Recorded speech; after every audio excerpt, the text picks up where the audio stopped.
happy to have our first guest here today. Please welcome Toya Jackson.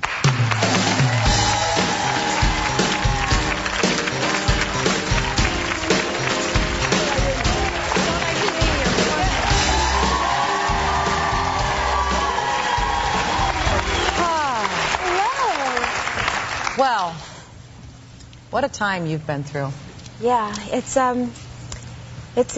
been a journey. It really has. I'm sure it's probably at a point right now. I know, having lost people in my own family, suddenly that it takes a long time for it to actually be real.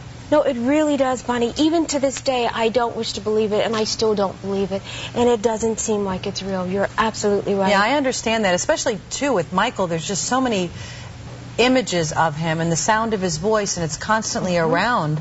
It must feel like he's right there, and I'm sure that's just there's something comforting about it, but also very difficult. It's like you said, it's very comforting to know that no matter what, he still will always be around, but at the same time, it's so difficult. I won't listen to his music, and it takes time. It's too hard right now. Especially the slower songs, yes, absolutely. You guys had a really special bond, didn't you? I was watching that videotape of the two of you in front of the fountain at home. Yes. And it's, I mean, can we show a couple minutes of it? It's just you came home and Michael was sitting in front of the fountain. You guys were just, it was just your family, right? Right. Just Michael was at home and just sitting by the fountain, just chatting and talking, whatever. Always doing something like that. Yeah, it's really sweet. Let's just see a moment of it because it's so brother and sister. What is your everything? There's so many. I'd like to be right now where you are. That's my biggest dream. She keeps saying that. Because you've done it all, practically. I haven't done it all. Yes, you have. He has. Thank you. Isn't it nice that you know you said that to him? Yeah, because, Bonnie, he's done it all. And just think, that was so many years ago, and to me, he had done it all then. Right. And he accomplished so much more even after that, which is really, really great. He was just an incredible guy. Well, he was fascinating. I mean, fascinating in many ways. I mean, his talent was incredible. The music came from inside of him, the rhythm, the beat, everything about it. Even in that video when he was sitting with you, at certain moments he just starts to clap his hands and move, and it really gives you that feeling of Fred Astaire. No, you know? no, really. He loved Fred Astaire. Yeah. He adored Fred Astaire. Michael was like magic. You guys, you really didn't know him, but he was so special, so different. And I would always say to my mother would always say, I would say, Mother, he's special. He was just different. He can look at a dance move for 1 minute and repeat it identical. And I go, what are you looking at that I don't get?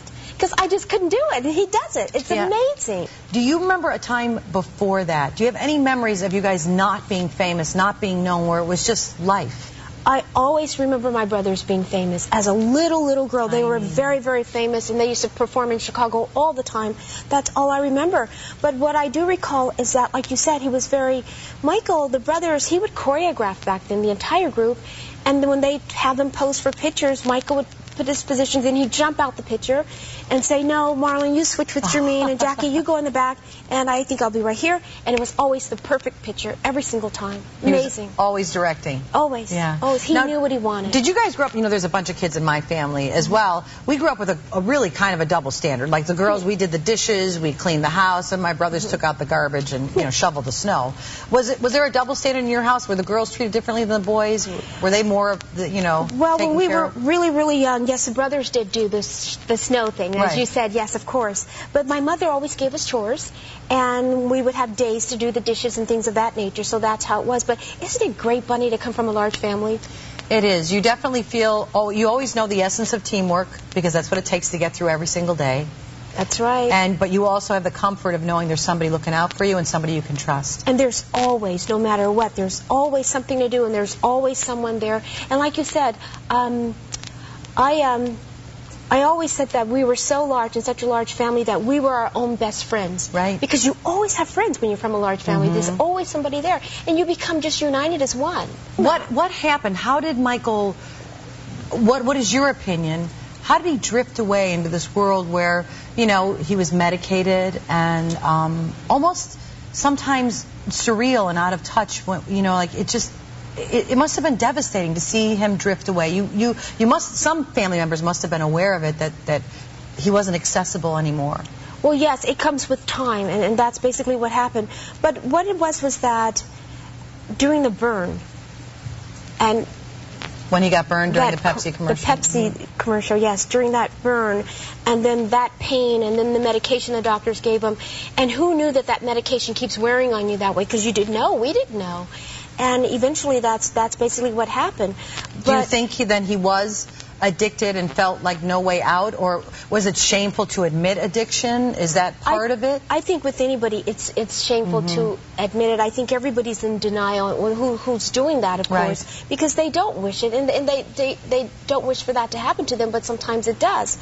However, in this case, that's what happened, and when we found out, we were constantly trying to intervene, and the people that surrounded themselves with him would never allow us to get near him